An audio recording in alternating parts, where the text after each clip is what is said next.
नमस्कार, आप सभी दर्शकों का बहुत बहुत स्वागत है। आप देख रहे हैं स्ट्रेट टॉक। मैं हूं नेहा शुक्ला। दिवाली की हार्दिक शुभकामनाएं अपने दर्शकों को देना चाहती हूं। स्ट्रेट टॉक के जरिए हम आज असल में बात करने वाले हैं साइबर क्राइम और इसके डार्क सीक्रेट की। ये जो डार्क सीक्रेट है साइबर क्रिमिनल्स का, इसकी वजह से पूरी दुनिया में लाखों की तादाद में विक्टिम्स बनाए जा रहे हैं और उनसे करोड़ों करोड़ों की ठगी हो रही है। और भारत के जो आंकड़े निकलकर सामने आ रहे हैं ये भी बहुत ही चौंका रहे हैं और कहीं ना कहीं एक बड़ा सवाल खड़ा कर रहे हैं कि क्यों भारतीयों को ये जो साइबर क्रिमिनल्स है अब बड़े पैमाने पर शिकार बनाने लगे और कुछ मामलों में तो आत्महत्याएं भी पीड़ितों ने कर ली है। और ये एक तेजी से बढ़ती हुई चुनौती है भारतीय लोगों के लिए, क्योंकि डाटा हैकर्स जो हैं कहीं ना कहीं इन भारतीयों के जो अकाउंट्स हैं उनको हैक करते हैं और फिर उनसे करोड़ों की ठगी कर लेते हैं और कहीं ना कहीं जो उनकी निजी जिंदगी है उसमें भी वो एक बड़े पैमाने पर घुसपैठ करते हुए नजर आ रहे हैं। सरकारें कितनी तैयार है, हमारी पुलिस कितनी तैयार है और पूरा का पूरा जो हमारा आईटी मंत्रालय है वो कितना तैयार है, कुछ इन्हीं सवालों को आज के स्ट्रेट टॉक में समझने की कोशिश करेंगे। आइए कार्यक्रम शुरू करते हैं, आगे बढ़ाते हैं। तो स्ट्रेट टॉक में आज हम समझने जा रहे हैं कि साइबर क्राइम क्या है, डार्क सीक्रेट, और हमारे साथ हमारे खास मेहमान जुड़ चुके हैं, साइबर इश्यूज एक्सपर्ट। लेकिन उससे पहले कुछ फैक्ट्स और कुछ सवाल हम अपने दर्शकों के सामने जरूर रखना चाहेंगे। भारत में डिजिटल अरेस्ट ये मामले बहुत ज़्यादा तेजी से बढ़ रहे हैं और कई मामलों में तो करोड़ की ठगी की गई है। और क्या इस ऑर्गेनाइज्ड क्राइम को पुलिस डिकोड नहीं कर पा रही है, क्योंकि अपराधियों में किसी किस्म का खौफ नहीं दिख रहा है। यूजर्स का जो डाटा है इसका अवैध इस्तेमाल किया जा रहा है, बावजूद इसके डाटा की सेफ्टी, सिक्योरिटी और क्रिमिनल्स तक पहुंच पाने में पुलिस इसकी कामयाबी कितनी हो पा रही है, इस पर भी सवाल खड़े हो रहे हैं।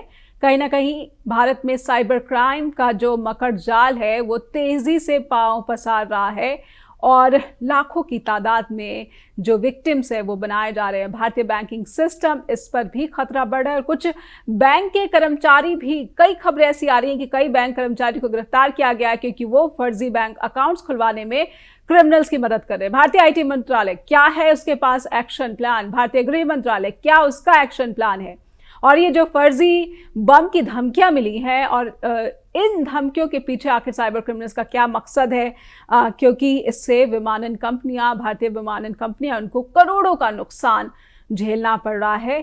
इन सभी सवालों को आइए समझने के लिए आज की जो खास मेहमान जुड़ चुकी हैं, साइबर इश्यूज एक्सपर्ट, उनका स्वागत कर लेते हैं स्ट्रेट टॉक में। हमारे साथ जुड़ चुकी हैं रूपा सोनी जी। रूपा जी, बहुत बहुत स्वागत करती हूँ मैं स्ट्रेट टॉक में।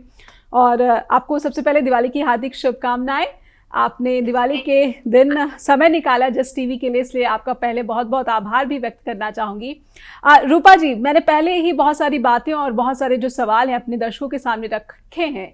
इन सवालों में मैं शुरुआत ये समझना चाहती हूँ कि भारत में ये जो डिजिटल अरेस्ट है इसके मामले तेजी से बढ़ रहे हैं। कुछ मामलों में तो पीड़ित ने सुसाइड कर लिया है और ये बहुत ही तेजी से, बल्कि बहुत ही खौफनाक ये क्राइम है जो टीनेजर्स को भी अपना जो है एक सॉफ्ट टारगेट बना रहा है। रूपा जी, क्या आपके पास जानकारी है जो मैं चाहती हूँ कि हमारे दर्शकों को जरूर पता होना चाहिए ताकि वो अलर्ट रह सके? जी जी नेहा जी, आपने बहुत अच्छा एक उम्दा टॉपिक चूज करा है साइबर क्राइम का अपने व्यूअर्स को अवेयर कराने के लिए। सबसे पहले मैं बताना चाहूंगी साइबर स्पेस, साइबर क्राइम क्या चीज होती है। जो भी इंटरनेट से रिलेटेड जब हमसे कुछ फ्रॉड होता है और जब हमारी हार्ड एंड मनी कोई ले जाता है और हमें समझ नहीं आता कि अब हम क्या करें, तो वो सब जो है साइबर स्पेस से रिलेटेड जो क्राइम है उनको हम साइबर क्राइम बोलते हैं। और अभी हमारी सरकार ने भी उसको एक ऑर्गेनाइज क्राइम की कैटेगरी में रख दिया है अंडर सेक्शन 111 BNS, भारतीय न्याय संहिता के अंतर्गत।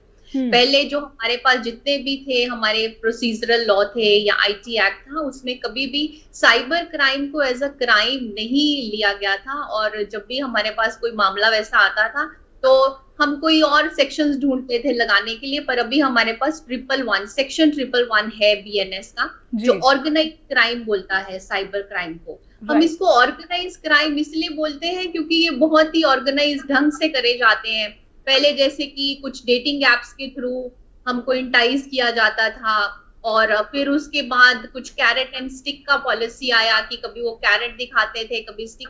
और अभी जैसे आपने बात करी डिजिटल अरेस्ट की, तो उसमें मैं बात करूंगी फियर फैक्टर की। ह्यूमन साइकोलॉजी में जो है एक फियर रहता है और अगर मैं इसकी लेटेस्ट बात करूं तो मई में एक केस हुआ था मिस्टर राजीव दीक्षित का गुड़गांव में, और वो केस हमारे सामने आया था। जबकि वो अपने सुबह का दिनचर्या करके जब बाहर निकलते हैं तो उनको एक कॉल आता है, और इसमें ऐसे ऑटो कॉल्स आते हैं डिजिटल अरेस्ट में। ऑटो कॉल्स में ऐसा क्या होता है कि आपको बोलते हैं कि आपके आधार के साथ जितने भी फोन नंबर लिंक्ड हैं वो हम सब बंद कर देंगे, क्योंकि आप किसी बहुत ही ऐसी संजीदा एक्टिविटी में शामिल पाए गए हैं, और हम ये सीबीआई से बोल रहे हैं या एटीएस से एंटी टेररिस्ट स्क्वाड से बोल रहे हैं, या मुंबई पुलिस का एनडीपीएस का कुछ है, मतलब they are taking some big names. तो हम जो है human beings will just get enticed, अरे मेरे साथ ऐसा क्या हुआ, we get feared. If the time permits, I would like to show you a screenshot also. जैसे साइबर ये अरेस्ट की बात में वो जल्दी से आपको बोलते हैं कि आप स्काइप का जो है डाउनलोड कीजिए, ऐप जो है हम लोग स्काइप पे बात करेंगे। और फिर उसके बाद जैसे ही आप स्काइप पे जाते हैं तो आपके पास हंड्रेड्स ऑफ वो खुल जाते हैं, आईडीज खुल जाते हैं। कोई मुंबई पुलिस माटुंगा है, बैंड्रा पुलिस है, एंड द एयरफोर्स कुछ आ जाता है, means 1000 so many in front of you, and human mind is just get intrigued कि मेरे साथ हुआ क्या है, मैंने ऐसा क्या कर दिया जी। मतलब वो आपको सोचने समझने का टाइम नहीं देते हैं, और जैसे ही वो आईडीज खुलते हैं तो जो फेक पुलिस ऑफिसर्स होते हैं वो आपके सामने आते हैं बन के और बोलते हैं कि आप बताइए और अपना अकाउंट डिटेल शेयर कीजिए, और कुछ भी अकाउंट का नंबर देके वो आपसे ट्रांसफर कराते हैं उस प्रेशर में। और जब आप ट्रांसफर कर देते हैं तो वो पैसा कभी वापस नहीं आता जी आपका। और ये जो मिस्टर राजीव दीक्षित की मैं बात कर रही हूँ, इनका पैसा जो है दिल्ली में हुआ था, ये गुड़गांव में हुआ था ये क्राइम, और पैसा इनका पता चला था कि बिहार में किसी अकाउंट में शिफ्ट हो गया, और वो पर्सन कोई टूर्स एंड ट्रेवल्स का काम करते थे, और वहां से पैसा एग्जिट बहुत जल्दी होता है। तो साइबर क्राइम की अभी जितनी भी हिस्ट्री रही है, जो भी मेरा एक्सपीरियंस रहा है, वहां पे पैसा वापस आना मतलब बहुत ज्यादा मुश्किल है, क्योंकि it's something very complex complicated. नहीं रूपा जी, ऐसे में ये जो ऐसे बैंक खाते जिसमें पैसा ट्रांसफर किया गया है वो किसी तो ऐसे बैंक में ये खाते हैं, क्या पुलिस इस बैंक तक, इस बैंक के कर्मचारियों तक नहीं पहुंच पा रही है कि रिकवरी करना मुश्किल हो जाता है, या फिर जो डेटा का खेल है क्रिमिनल्स पुलिस से भी ज्यादा चालाक दिख रहे हैं? बिल्कुल मैम, डेटा का खेल है। बैंक्स में, हर बैंक में डोरमेंट अकाउंट्स रहते हैं। मैं अपने व्यूअर्स को बोलना चाहूंगी कि अगर आपका भी कोई खाता है किसी अकाउंट में जहाँ पे आप ज्यादा ट्रांजैक्शन नहीं करते हैं, तो बेटर है उसको बंद कर दीजिए, उसको एक्टिव करके और कुछ ना कीजिए, तो वो आपके लिए कल को आपके नाम पे कोई वहां पे कुछ क्राइम कर देगा। बैंक अधिकारियों को इसकी इंफॉर्मेशन रहती है, और बैंक अधिकारी कब वो डेटा किसी को बेच देते हैं या कुछ क्वेश्चनेबल है उसमें, डोरमेंट अकाउंट में जो भी एक्टिविटीज होती है वो ना बैंक को पता होती है ना किसी और को पता होती है। बहुत केसेस हमारे पास ऐसे आए हैं जहाँ पे रिमोट एरियाज में बैठकर बैंक के अधिकारी या कुछ जो ऑफ रोल एम्प्लॉइज हैं बैंक के, वो बैठ के डोरमेंट अकाउंट्स में प्ले करते हैं और करोड़ों का घपला होता है फिर वहां पे। बिल्कुल तो ऐसा हुआ था, डोरमेंट अकाउंट में पैसा ट्रांसफर करके एग्जिट हो गया और पता नहीं चला जी।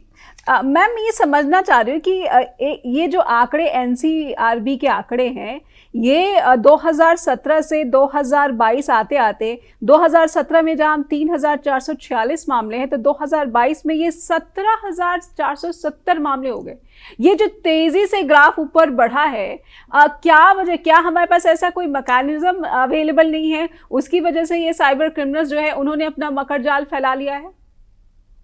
मैम हमारे पास मैकेनिज्म इन प्लेस है, पर we are going at a very snail pace as a country, और ना तो सिर्फ हमारी कंट्री, मतलब on a global level. If I talk about this cyber space की क्या अभी सिचुएशन है या कोई क्राइम होता है ग्लोबल लेवल पे, तो उसको कैसे देखा जाएगा, अभी कुछ भी क्लैरिटी नहीं है। अगर मैं बहुत डेवलप्ड कंट्रीज की बात करूं, यूएस की बात करूं, कनाडा की बात करूं, तो वहां पर भी लॉ इन प्लेस नहीं है। जैसे जैसे कोई क्राइम आता है, आइडेंटिटी थेफ्ट आता है, इम्पर्सनेशन आता है, कुछ भी, तो वैसे ही वो लोग कुछ नया निकालते हैं, पर हम लोग उसमें थोड़ा स्लो हैं जी।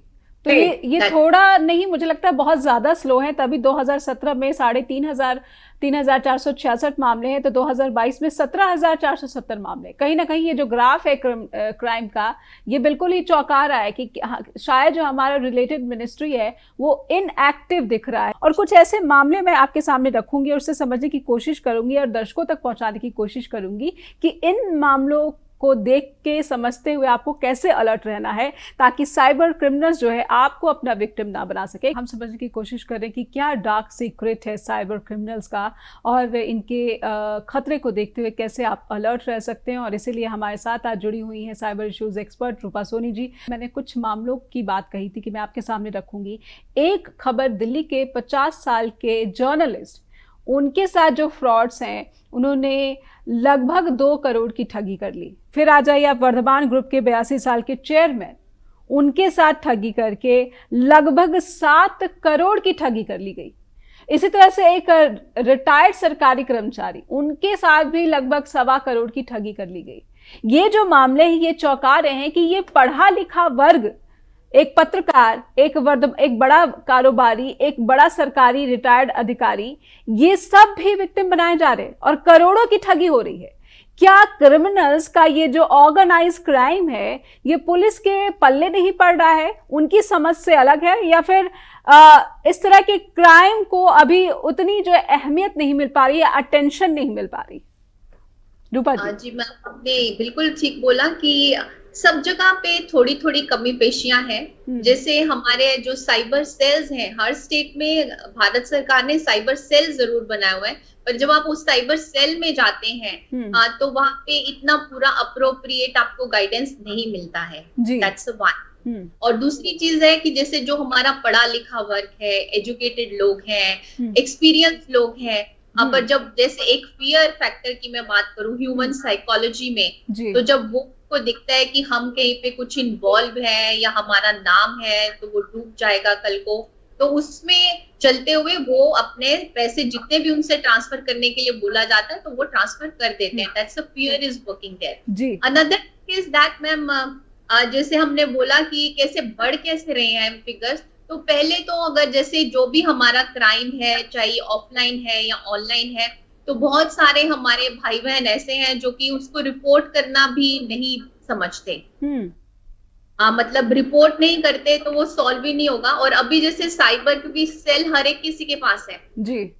अगर मैं दूध वाले की बात करूं, सब्जी वाले वेंडर की बात करूं, कुछ भी, तो सबके पास सेल है। सब अपने गांव में बातें करते हैं, ये वीडियो कॉल्स करते हैं, तो उसके रहते हुए ये साइबर क्राइम जो है बढ़ रहा है, क्योंकि it's a integral part of our life, this small device जी। पर इस छोटे से डिवाइस को सावधानी से कैसे यूज करना है वो अवेयरनेस नहीं है लोगों की, इसीलिए ये जो गलतियां हम एक बार करते हैं वो करते चले जाते हैं और कहीं पे रोक नहीं है इसमें जी। बट वी कैन से कि these criminals are more smart.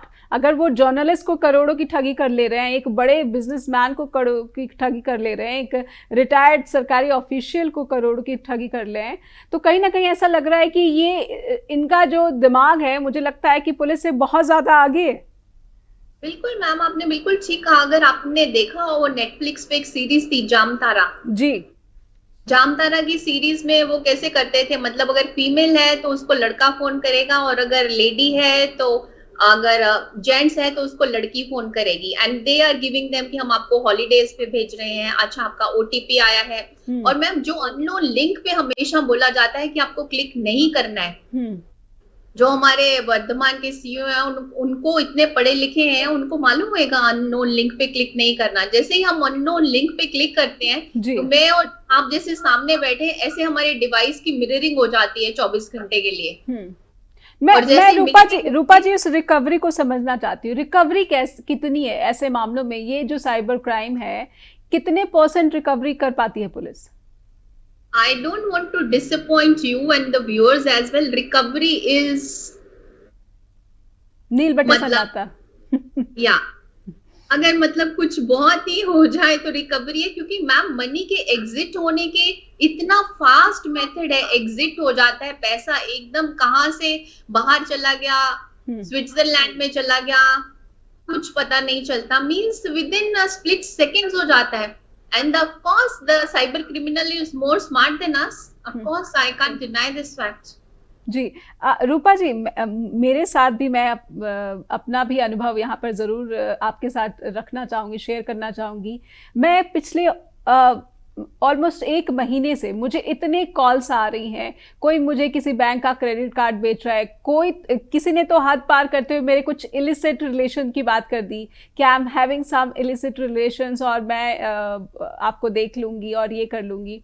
मैं कह भी रही हूँ कि मैं बिल्कुल अननोन लोगों को अटेंशन नहीं देती, I won't talk to you, but the language वो काफ़ी डिस्टर्बिंग होता है। क्या ये एक ऐसा वेपन, ये जो क्रिमिनल्स हैं अपने लैंग्वेज और किस तरीके से ये जो है विक्टिम को जो है शिकार बनाते हैं और कामयाब हो जाते हैं उनसे करोड़ों की ठगी या फिर लाखों की ठगी या फिर हज़ारों की ठगी करने में? मुझे थोड़ा सा पैटर्न भी अपने दर्शकों के लिए समझना है कि क्या किस तरीके के पैटर्न्स का इस्तेमाल ये साइबर क्रिमिनल्स कर रहे हैं।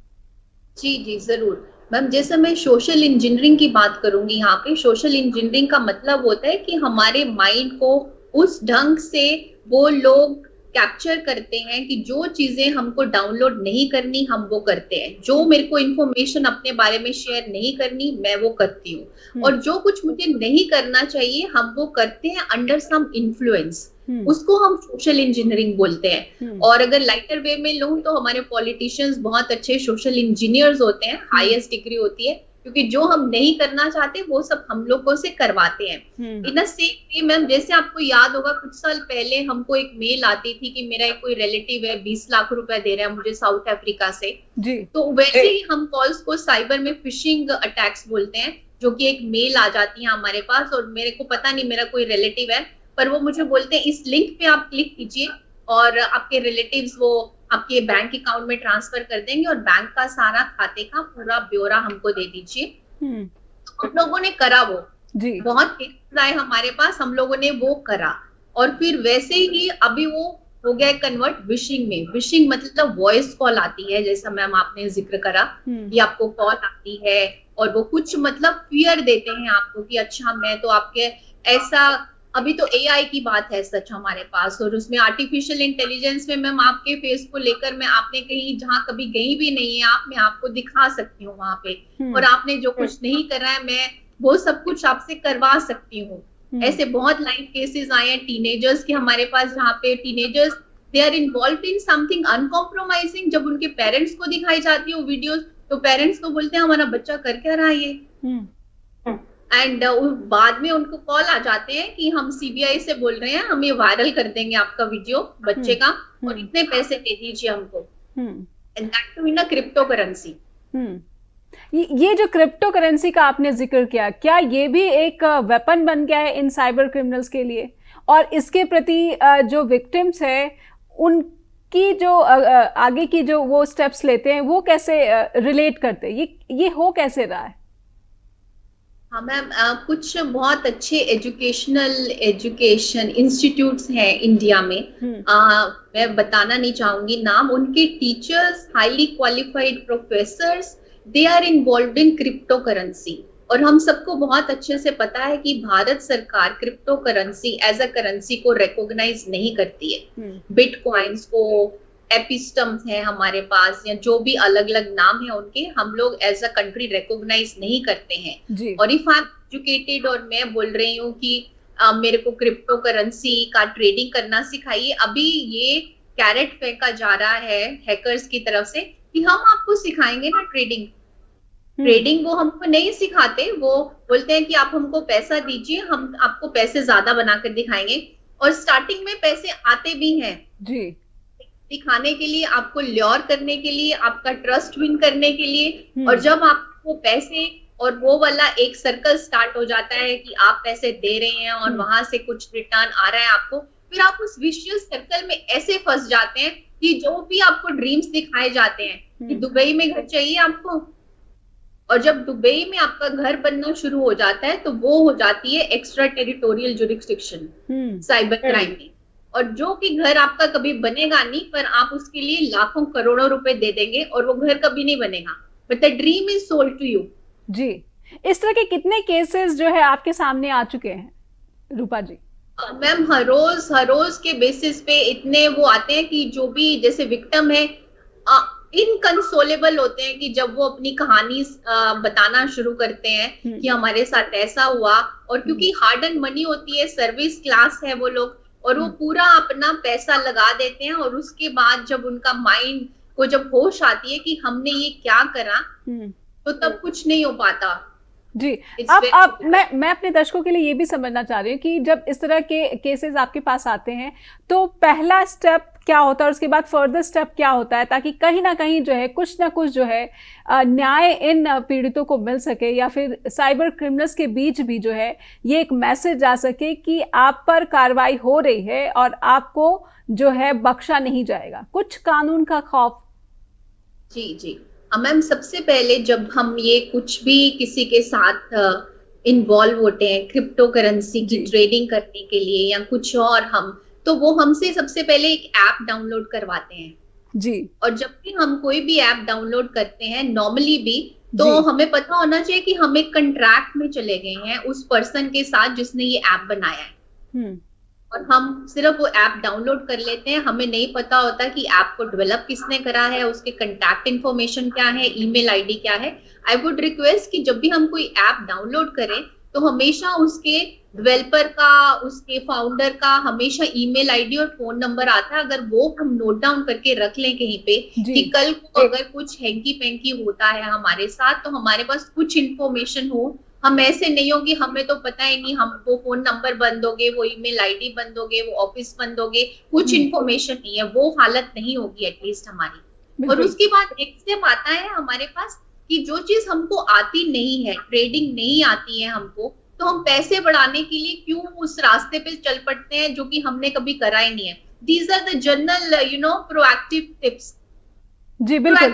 तो कहीं ना कहीं अगर भारत में क्रिप्टो करेंसी अगर वैलिड नहीं है तो फिर इसके प्रति आकर्षण अगर क्रिमिनल्स अपने विक्टिम्स में ला पा रहे हैं, तो ये भी कहीं ना कहीं जो हमारी जो सोशल अवेयरनेस है उस पर भी सवाल खड़े कर रहा है। साइबर क्रिमिनल्स के दिमाग को समझने की कवायद हमारी आगे भी जारी रहेगी, क्योंकि भारत में जो डेटा यूजर्स है इनकी करोड़ों में जो तादाद है, और ये साइबर क्रिमिनल्स के लिए एक बड़ा मार्केट भी, विक्टिम्स का एक बड़ा मार्केट भी, टारगेट का एक बड़ा मार्केट भी बनता जा रहा है। समझेंगे तो डार्क सीक्रेट साइबर क्रिमिनल्स का समझने की कवायद आगे बढ़ाते हैं रूपा जी के साथ। लगातार हमारे साथ जुड़ी हुई हैं रूपा जी, जो कि ऐसे विक्टिम्स को जो है कहीं ना कहीं जो न्याय का रास्ता भी उस पर आगे बढ़ने में मदद करती हैं। रूपा जी, अब तक की बातचीत से समझ में आ रहा है कि these cyber criminals are very smart, खास करके जो हमारा जुडिशियल सिस्टम कह लीजिए या फिर जो इन्वेस्टिगेशन सिस्टम है, जस्टिस सिस्टम है, उसमें कहीं ना कहीं बहुत ज़्यादा गैप्स हैं।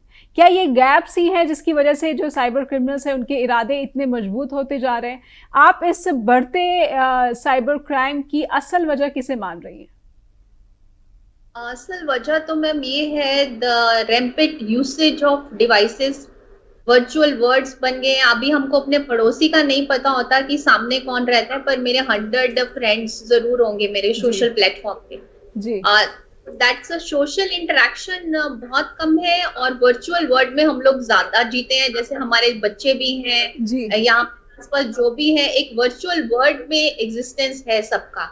और अगर मैं जैसे बच्चों की बात करूं तो वो भी साइबर बुलिंग, साइबर स्टॉकिंग और इवन सेक्सटॉर्शन तक से भी पीड़ित हैं वो लोग। साइबर बुलिंग में तो जैसे स्कूल गोइंग बच्चों के साथ होता है कि वो अपने अकाउंट्स बनाने अलाउ कर देते हैं पेरेंट्स, या उनको डिवाइसेस दे देते हैं, और बहुत ही इंप्रेशनेबल माइंड्स होते हैं, और जब कोई उनके फोटोग्राफ्स पे कम लाइक्स आती हैं या कोई उनको उनकी बॉडी शेमिंग के लिए कुछ ऐसा बोल दिया जाता है, that's again very hurtful for them. और पेरेंट्स के पास वर्किंग है तो इतना टाइम नहीं होता, और उनका भी एक वर्चुअल वर्ल्ड होता है पेरेंट्स का, वो सुन नहीं पाते हैं उनको। रूपा जी, हमने पेरेंट्स की बात भी कर ली, हमने जो है टीनेजर्स की बात कर ली, बुजुर्गों को कैसे टारगेट किया जा रहा है? क्योंकि बड़ी संख्या में जो बुजुर्ग हैं उनको भी टारगेट किया जा रहा है। उनके अकाउंट्स के जो डिटेल्स हैं ये क्या बैंक से ही लीक हो रहे हैं, ताकि इन क्रिमिनल्स को पता होता है कि किसके खाते से कितने पैसे निकल सकते हैं? जी जी बिल्कुल। Criminals are much more smarter. अब जब भी कभी आपको विशिंग का कोई कॉल आता है तो वो आपको ये नहीं बोलते कि मैम आपके अकाउंट नंबर क्या है या आपका बैंक क्या है। वो आपको ये बोलते हैं कि मैम आपके बैंक से हम बोल रहे हैं और आपका KYC से रिलेटेड चेक चल रहा है, आपको एक लिंक भेज रहे हैं, आप सिर्फ उस लिंक पे क्लिक कीजिए और जैसे ही आप उस लिंक पे क्लिक करती हैं आपके डिवाइस पे जो भी बैंक से रिलेटेड आपकी इंफॉर्मेशन होती है वो उनके पास पहुंच जाती है। It's easier for them. I can't say कि हमारे बैंक बिल्कुल करप्ट हो गए हैं, that's the reason the frauds are more now the इसका मतलब क्या हमारे जो फोन में हमारे बैंकिंग ऐप हैं, आर दे नॉट 100% सिक्योर्ड? वो सिक्योर्ड नहीं? Very much secured, they are very much secured ma'am.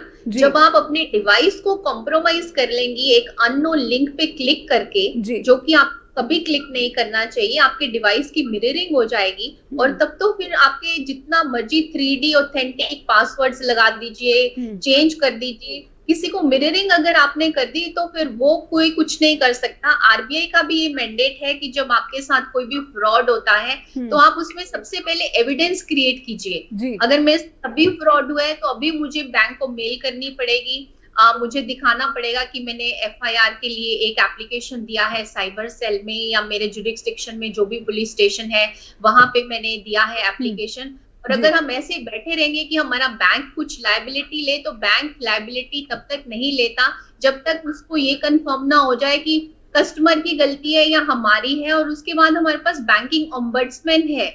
अगर बैंक हमारी हेल्प नहीं कर रहा साइबर क्राइम्स या हमारे पास जो बैंकिंग फ्रॉड हुआ है, cyber ombudsman is another organization where we can go and knock the door कि भाई साहब मेरे पैसे दिलवाइए। नहीं रूपा जी, मैं ये नहीं समझ पा रही हूँ कि इससे बैंक अपनी भूमिका से कैसे बच सकता है, क्योंकि उसके बैंक खाते का भी इस्तेमाल किया गया है एक फ्रॉड के लिए। लेकिन ये सिर्फ और सिर्फ यूजर्स पे डाल देना कि जो खाता धारक है उसकी एक छोटी सी गलती हो गई, इसलिए बैंक का इससे कोई लेना देना नहीं है। नहीं मैम, आरबीआई ने अपने सर्कुलर में बोला है, सर्कुलर नंबर 76 में बताया गया है कि अगर कस्टमर अननोन लिंक्स पे क्लिक करके अपनी खुद की इंफॉर्मेशन को कॉम्प्रोमाइज करा रहा है तो हम 1 लाख के बाद हमारी कुछ लायबिलिटी नहीं है। और अगर मैंने ऐसा कुछ नहीं करा, मेरे पास कोई विशिंग कॉल आई या किसी ने मतलब सलामी अटैक से, मेरे सलामी attack is another type of attack जहाँ पे छोटा अमाउंट निकलता है बहुत ज्यादा बैंक अकाउंट्स में से, तो अगर उसके थ्रू निकला है तो हम रिस्पॉन्सिबल हैं। जहाँ पे कस्टमर की लायबिलिटी, कस्टमर की गलती साबित हो जाती है, बैंक वहां पे लायबिलिटी नहीं लेता मैम 1 लाख से ज्यादा। तो क्या इसको जो एज अ कंसर्न अभी देखा जा रहा है, क्योंकि उस पर्टिकुलर जो बैंक है, रिलेटेड बैंक है, उसकी भी जवाबदेही है कि उसके बैंक खातों का भी जो है इस तरह से क्रिमिनल्स इस्तेमाल कर रहे हैं। मैं समझना चाहती हूँ कि आरबीआई से अनुरोध किया गया कुछ केसेस में कि जो बैंक खातों से रिलेटेड जो कुछ डेटाज हैं, जैसे कि फ़ोन नंबर है, उनको 3 महीने से कम बदलने की इजाज़त ना दी जाए। उनको थोड़ा सा जो रिक्वायरमेंट्स है बैंक खातों की, उसको थोड़ा सा दुरुस्त करने की भी ज़रूरत है। एम आई राइट रूपा जी?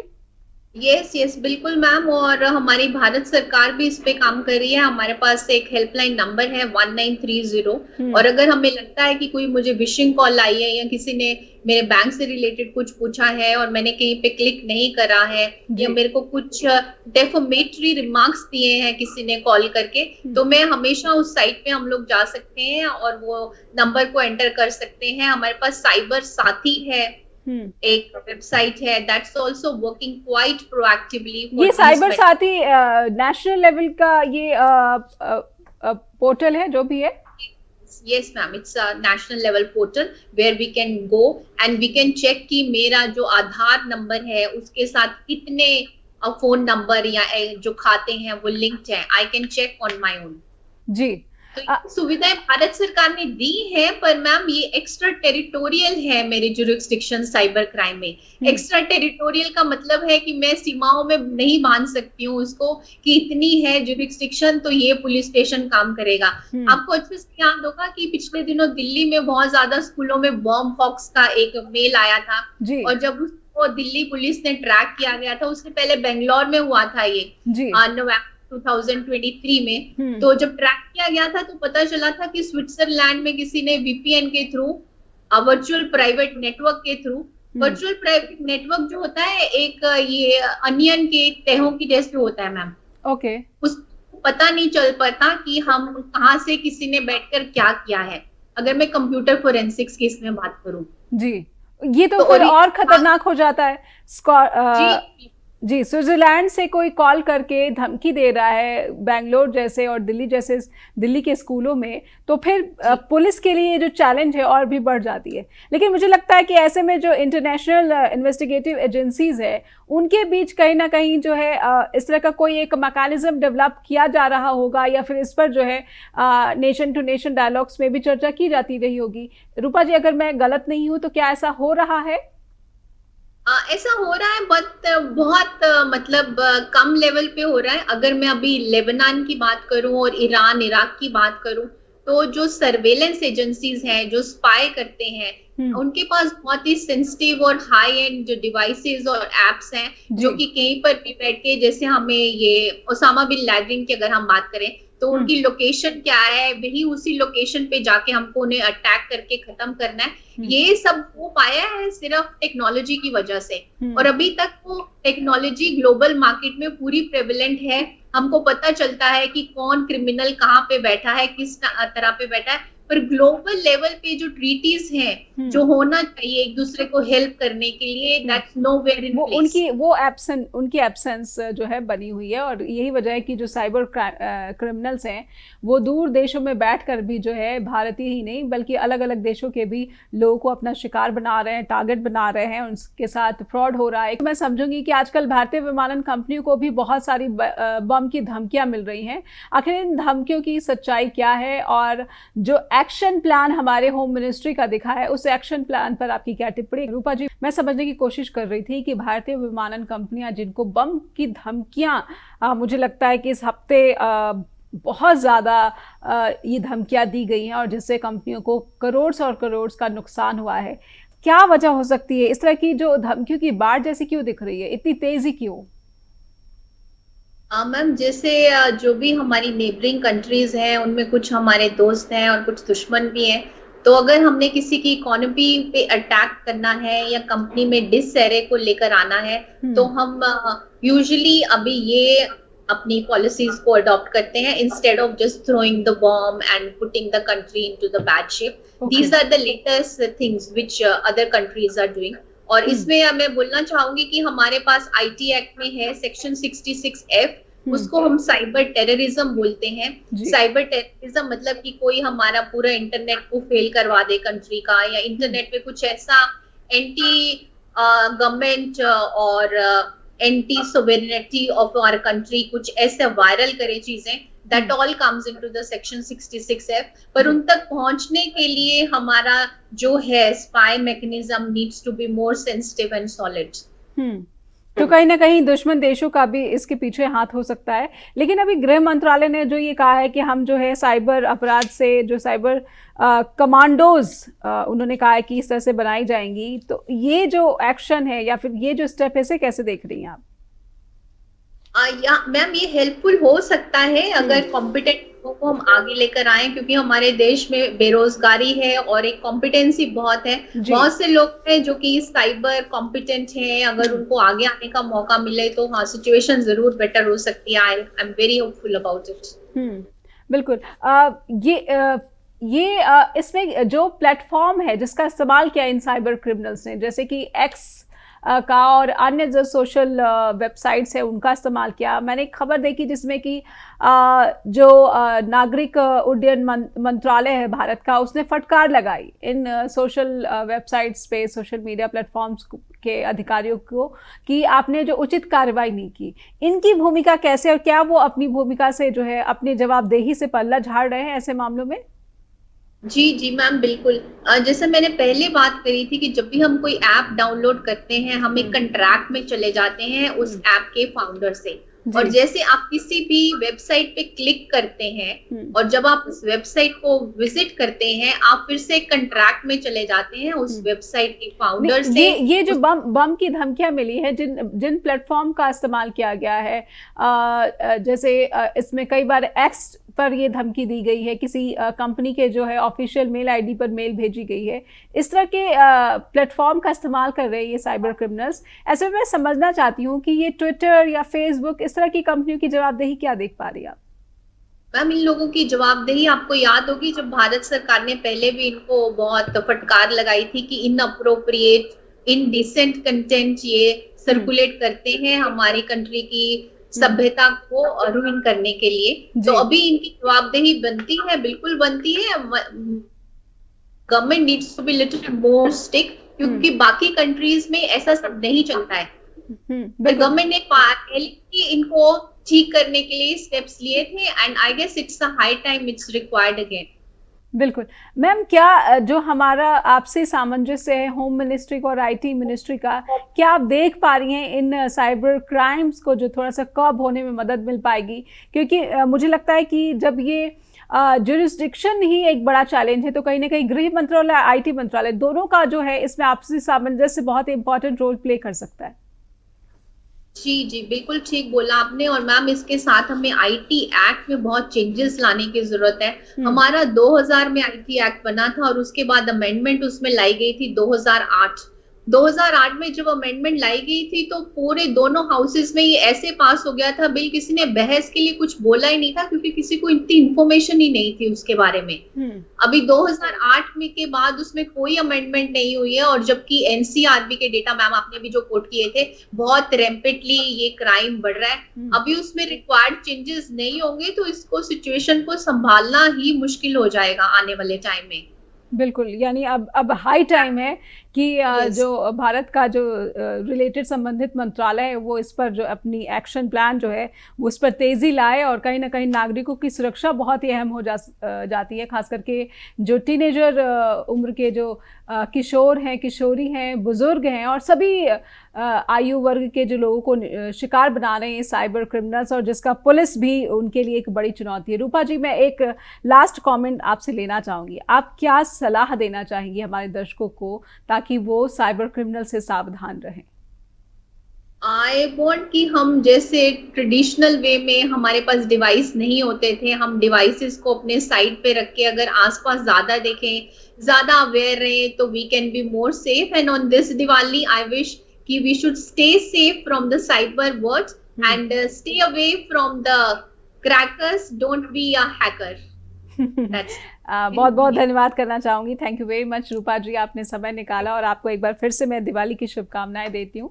बहुत बहुत आभार आपका, और दर्शकों से भी अनुरोध करती हूँ कि आपको भी दिवाली की ढेर सारी शुभकामनाएं, लेकिन आप सतर्क रहें, सावधान रहें, क्योंकि साइबर क्रिमिनल्स का जो डार्क सीक्रेट है, पुलिस उन तक पहुँच पाने में अभी भी बड़ी चुनौतियों का सामना कर रही है, क्योंकि जो ये क्रिमिनल्स है वो विश्व के किसी भी कोने में बैठकर, विश्व के किसी कोने में बैठे हुए पीड़ित को टारगेट कर पा रहे हैं, और जो देशों की पुलिस है वो ज़्यादा उलझती हुई दिख रही हैं।